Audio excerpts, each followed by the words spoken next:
L'article 72-3 de la Constitution, la République reconnaît au sein du peuple français les populations d'outre-mer dans un idéal commun de liberté, d'égalité et de fraternité.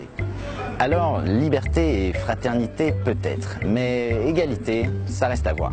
Nous sommes en Guadeloupe, à Pointe-à-Pitre, à plus de 6000 km de la France hexagonale.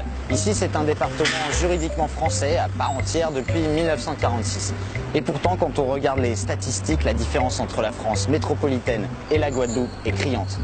D'abord le chômage. En 2015, près de 24% de la population active guadeloupéenne était sans emploi. C'est 2 points de plus qu'en Guyane, 4 points de plus qu'en Martinique voisine, mais c'est surtout 14 points de plus qu'en France métropolitaine. Et comme souvent, ce sont les jeunes qui sont le plus touchés, avec 55% des 15-24 ans qui sont au chômage. Concernant les Guadeloupéens qui travaillent, près de 14% d'entre eux sont en sous-emploi, c'est-à-dire qu'ils travaillent à temps partiel tout en souhaitant travailler davantage. Dans l'Hexagone, ils ne sont que 6,1% de la population active.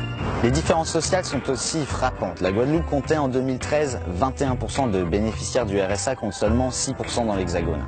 Le salaire médian, selon les derniers chiffres disponibles, était d'environ 1 500 € net par mois, contre un peu plus de 2 200 € en France métropolitaine. Tout ceci paraît d'autant plus alarmant lorsque l'on sait que les prix sont beaucoup plus élevés ici qu'en France métropolitaine.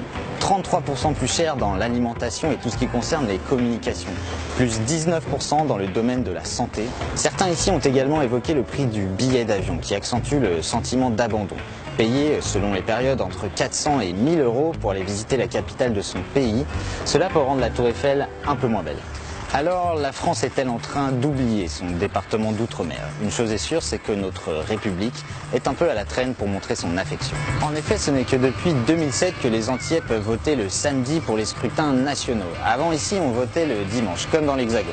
Mais avec le décalage horaire, on pouvait connaître les résultats avant même d'être allé voter, ce qui n'était pas très encourageant. La loi dite de l'égalité réelle, promulguée en février dernier, vise à combler les inégalités de niveau de vie entre les Outre-mer et la France hexagonale.